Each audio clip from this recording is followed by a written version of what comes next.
Rustom Pafri adalah seorang komandan angkatan laut yang berprestasi dan punya citra yang baik. Di sebuah pesta, dia bertemu dengan seorang wanita cantik bernama Cynthia, dan muncullah ketertarikan di antara mereka sampai akhirnya menikah. Suatu hari, Rustom mendapatkan tugas yang mengharuskannya berlayar cukup lama, sehingga dia harus meninggalkan Cynthia sendirian yang membuatnya sering merasa kesepian. Mereka punya teman kakak beradik, yaitu Priti Makija dan Vikram Makija, yang mereka kenal saat menghadiri pesta ulang tahun Laksamana Prasangkamat, atasan Rustom. Sejak saat itu, mereka berempat bersahabat baik. Keberadaan mereka membuat Cynthia jadi tidak kesepian lagi, tapi disinilah kesalahannya. Rasa kesepian dan perhatian yang terus-menerus dia dapatkan dari Vikram membuatnya luluh hingga akhirnya mereka berselingkuh. Suatu hari, Rustom yang sudah menyelesaikan tugas berlayarnya langsung pulang mencari istri tercinta yang sangat dia rindukan dengan membawa sebuket bunga. Tapi ketika sampai di rumah, Cynthia tidak ada. Asisten rumah tangga mereka, Jamnabai, mengatakan Cynthia tidak ada di rumah sejak kemarin. Rustom coba menghubungi Priti, tapi Cynthia tidak bersamanya. Melihat ada karangan bunga dengan inisial V, firasatnya tidak baik. Dan ketika membuka lemari pakaian, ada banyak surat cinta yang ditulis oleh Vikram untuk Cynthia.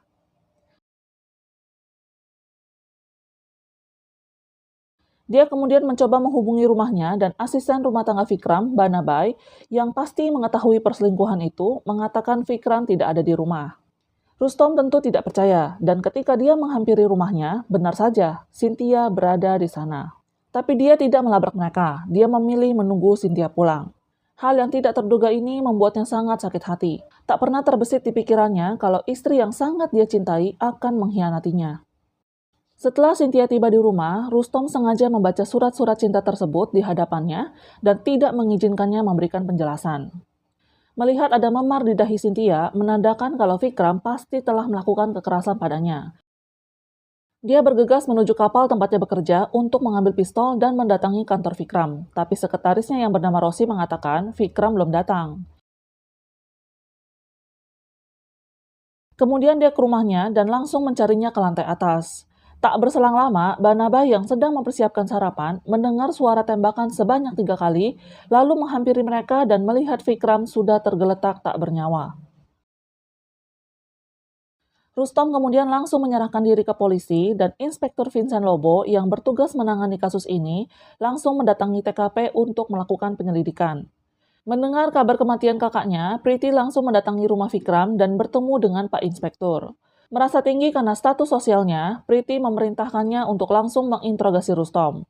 Tapi Inspektur Lobo mengingatkannya bahwa dia adalah petugas yang paham apa yang harus dia lakukan, tidak perlu mengajarinya, dan sebaiknya Priti tidak merusak TKP dengan sembarangan menerobos masuk.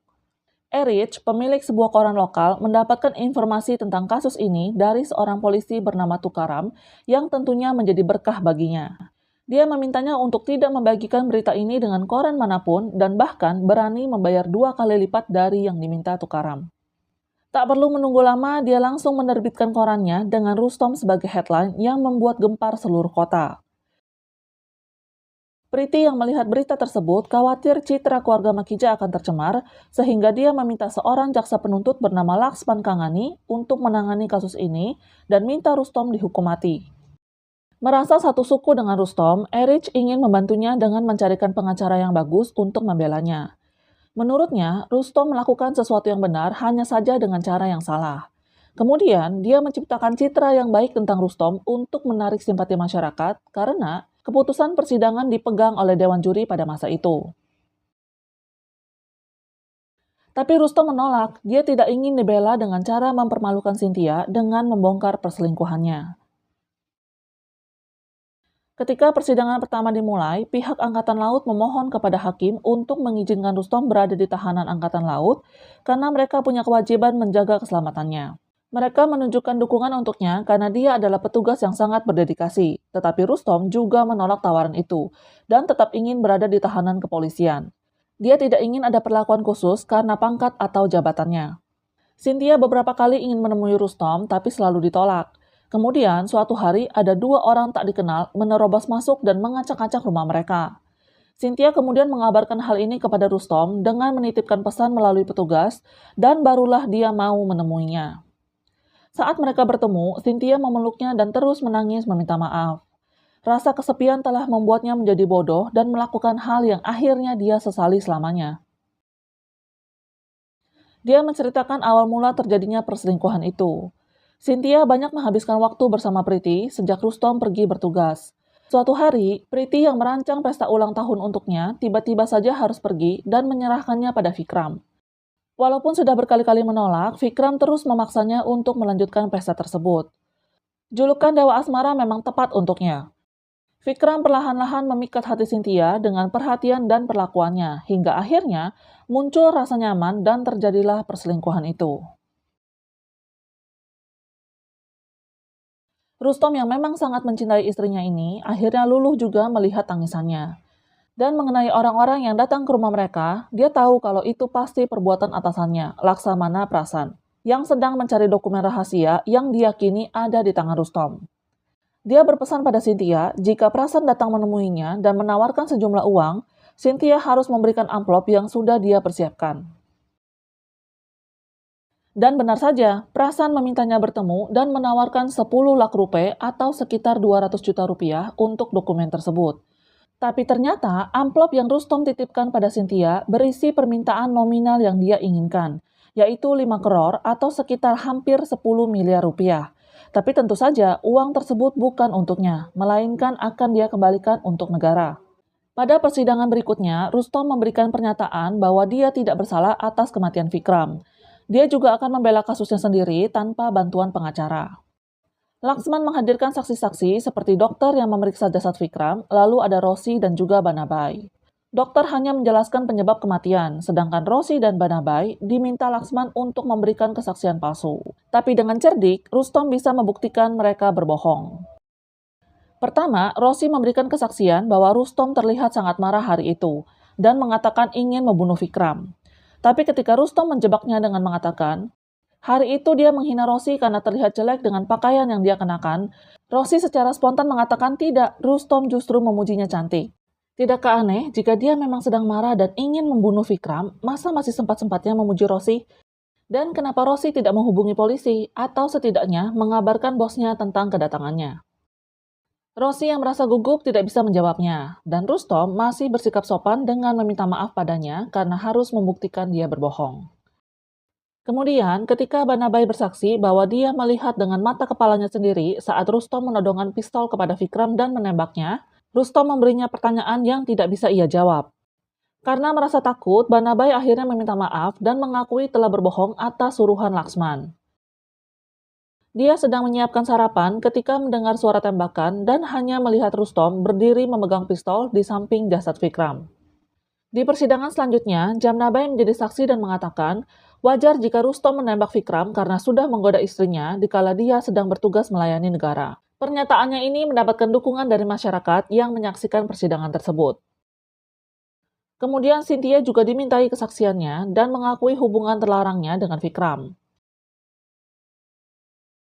Ketika giliran Rustom yang bertanya, dia meminta Cynthia menjelaskan awal mula hubungannya dengan Vikram sampai akhirnya selingkuh dan juga penyebab memar di dahinya waktu itu. Setelah menjelaskan perselingkuhannya, Cynthia juga menceritakan malam sebelum Vikram tewas tanpa tahu kalau Rustom sudah kembali, dia yang memang menyadari sudah melakukan dosa besar ingin menyudahi hubungan mereka. Dia juga berniat untuk mengakui kesalahannya pada Rustom ketika dia kembali.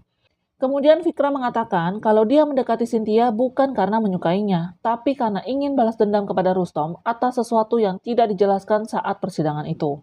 Cynthia membela suaminya dengan mengatakan Vikram adalah pria busuk yang tidak akan pernah bisa menjadi seperti Rustom. Pria angkuh sepertinya tentu tidak terima dengan penghinaan seperti itu. Dia memukul Cynthia yang menyebabkan memar di dahinya. Rustom kemudian bertanya apakah Cynthia menyalahkan Vikram atas hal ini? Dan apakah dia menyesali perbuatannya? Cynthia menangis dan mengatakan ini semua adalah kesalahannya karena tidak bisa menjaga kepercayaan suaminya. Priti yang sebelumnya bersaksi bahwa Cynthia lah yang selama ini mendekati Vikram, dibantah Rustom dengan bukti-bukti surat yang ditulis oleh Vikram, di mana dalam surat-surat tersebut, Vikram terus-menerus merayu Cynthia dan mendoktrinnya dengan pendapat bahwa berselingkuh adalah hal yang lumrah, apalagi dengan kondisi di mana Rustom pergi bertugas berbulan-bulan yang menyebabkan Cynthia kesepian. Terakhir, Laksman juga ingin menanyakan beberapa hal kepada Rustom. Dia bertanya apa yang terbesit dalam pikirannya setelah mengetahui perselingkuhan tersebut. Rustom menjawab dengan tegas, dia ingin membunuh Vikram. Karena dia meyakini bahwa memiliki istri yang berselingkuh adalah hal yang tidak terampuni dan juga menyerang wanita adalah kesalahan besar. Vikram jelas-jelas melakukan dua kesalahan itu dan menurutnya orang seperti itu tidak layak untuk hidup. Tapi itu bukan berarti dia mengakui sudah membunuhnya. Dia hanya menjawab pertanyaan yang diajukan Laksman. Rustom menjelaskan tujuannya menemui Vikram bukan untuk membunuhnya. Dia hanya ingin tahu alasan mengapa dia tega melakukan ini padanya. Dan pistol yang ia bawa hari itu hanya untuk membela diri karena dia tahu sifat Vikram yang mudah sekali marah. Dia bisa membuktikan ucapannya dengan menghadirkan saksi seorang mantan pelayan di klub yang menjadi langganan Vikram. Saat itu, dia yang tidak sengaja menumpahkan minuman ke celana Vikram langsung ditampar dan ditodong pistol olehnya. Pernyataannya diperkuat dengan bukti dokumentasi rapat pihak klub yang melakukan penyelidikan atas insiden tersebut dan surat pernyataan permintaan maaf yang dibuat Vikram. Karena sudah pernah melihat betapa mudahnya Vikram marah, bahkan hanya karena hal sepele, Rustom berjaga-jaga dengan membawa pistol. Jika dia memang berniat membunuh Vikram, dia tidak akan mengisi buku registrasi pada saat dia mengambil pistolnya. Karena nyatanya, dia bisa dengan mudah mengakses ruang penyimpanan senjata tanpa harus melapor dan tanpa diketahui oleh siapapun. Rustom kemudian juga menjelaskan kronologi pada hari itu. Mereka sempat berkelahi sebelumnya, dan ketika Vikram menodongkan pistol ke arahnya, dengan refleks dia menembaknya untuk membela diri. Dan alasannya mengapa sampai 3 kali tembakan, dia menunjukkan buku panduan pelatihan dasar Angkatan Laut di mana tertulis, jika seseorang menodongkan pistol kepada Anda, maka Anda bisa menembaknya tanpa ragu dan Anda harus menembaknya 3 kali tembakan. Jadi, tembakan tersebut adalah tindak refleks dari pelatihan yang pernah dia jalani. Sidangnya hampir saja selesai sebelum akhirnya Inspektur Lobo datang dengan membawa bukti yang dapat memberatkan Rustom. Dia sempat absen di persidangan karena harus terbang ke Delhi untuk mencari bukti lain. Sebelumnya, saat memeriksa catatan kegiatan Rustom di hari kejadian, ada jeda sekitar 1 jam antara waktu dia mengambil pistol dengan waktu dia datang ke kantor Vikram. Dan melihat adanya perangko baru di dalam dompet Rustom, yang mana perangko itu hanya bisa didapat dari kantor pos pusat, membuktikan kalau Rustom sempat pergi ke sana untuk menghubungi seseorang, dan yang dia hubungi adalah kantor Kementerian Pertahanan di Delhi.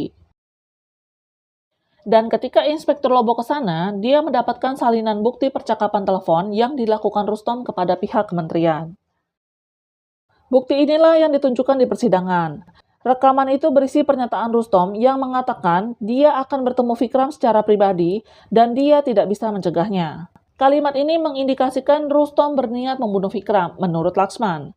Tapi lagi-lagi, Rustom membantahnya dengan mengatakan, kamus mana yang mengartikan kalimat aku tidak bisa mencegahnya, berarti aku akan membunuhnya? Laksman kemudian menjawab, jangan menggiring hal ini menjadi permainan kata dan membuat alasan. Melihat insiden yang terjadi setelah percakapan tersebut, jelas menunjukkan Rustom sudah merencanakan pembunuhan itu. Tapi Rustom tidak ingin membalas Laksman lagi dan memilih untuk tidak memberikan sanggahan. Sidang akhirnya selesai dan tinggal menunggu hasil keputusan Dewan Juri yang akan diumumkan besok. Malam itu, Inspektur Lobo datang menemui Rustom untuk sekedar mengobrol. Walaupun dia merasa akan menang dalam kasus ini, tapi dia merasa ada sesuatu yang tidak dia ketahui dan berharap bisa mendengarkan kebenarannya. Dan disinilah Rustom mengungkapkan cerita yang sebenarnya. Vikram memiliki banyak koneksi di Angkatan Laut dan sangat dekat dengan Laksamana Prasan. Mereka berencana membeli kapal induk dari Inggris dengan harga murah dan Rustom dikirim ke London untuk memeriksanya. Kondisi kapalnya yang ternyata rusak parah membuat Rustom mengajukan keberatan. Dia ingin kapal tersebut diperbaiki terlebih dahulu sebelum dibawa ke India, tapi mereka menolak dan mengatakan akan memberikannya bagian asal dia mau bekerja sama. Rustom yang tidak gila harta kemudian menjadi emosi dan menampar Vikram, dan itulah awal mula penyebab Vikram dendam padanya. Kemudian Rustom memutuskan untuk melaporkan temuannya ke atasan yang lebih tinggi, yaitu Menteri Pertahanan Bakshi yang memberikan salinan percakapan kepada Inspektur Lobo waktu itu. Tapi ternyata sama saja, dia juga terlibat dalam permainan kotor ini. Dan ketika Rustom tidak mau diajak bekerja sama, dia langsung dimutasikan ke Mysore dan berlayar selama 6 bulan. Dan ketika dia mengetahui hubungan Cynthia dengan Vikram, dia merasa itu adalah kesalahannya karena tidak bisa melindungi keluarganya. Rekaman percakapan yang ditunjukkan di persidangan pun sudah dimodifikasi. Ada percakapan yang dihapus, yaitu ketika Rustom mengatakan dia memiliki salinan laporan pemeriksaan kapal induk tersebut yang membuktikan seberapa buruk kondisi kapalnya dan seberapa besar kerugian negara bila tetap membelinya. Padahal sebenarnya dia tidak memiliki salinan tersebut. Dan dia tidak tahu kalau percakapannya direkam dan akhirnya dimanfaatkan oleh atasannya untuk melawannya. Rustom juga mengungkapkan fakta lain di mana sebenarnya dia memang menembak Vikram dengan sengaja, bukan karena membela diri seperti pernyataannya di persidangan. Ketika Inspektur Lobo bertanya kenapa dia tidak mengungkapkan masalah ini di pengadilan, Rustom menjawab, dia tidak mau masyarakat kehilangan kepercayaan pada Angkatan Laut, dan dia juga tidak ingin Angkatan Laut mendapatkan nama buruk gara-gara ulah beberapa oknum yang tidak bertanggung jawab. Rustom pun sangat yakin akan bebas karena dia yakin juri berada di pihaknya. Inspektur Lobo, juri, dan masyarakat tahu bahwa dia bersalah, tapi mereka semua juga setuju kalau dia tidak pantas dihukum. Dan benar saja, keputusan juri mengatakan bahwa dia tidak bersalah dengan total suara 8-1. Keputusan ini tentu saja disambut meriah oleh seluruh masyarakat. Dan Rustom juga memilih untuk memaafkan Cynthia dan memulai lagi semuanya dari awal.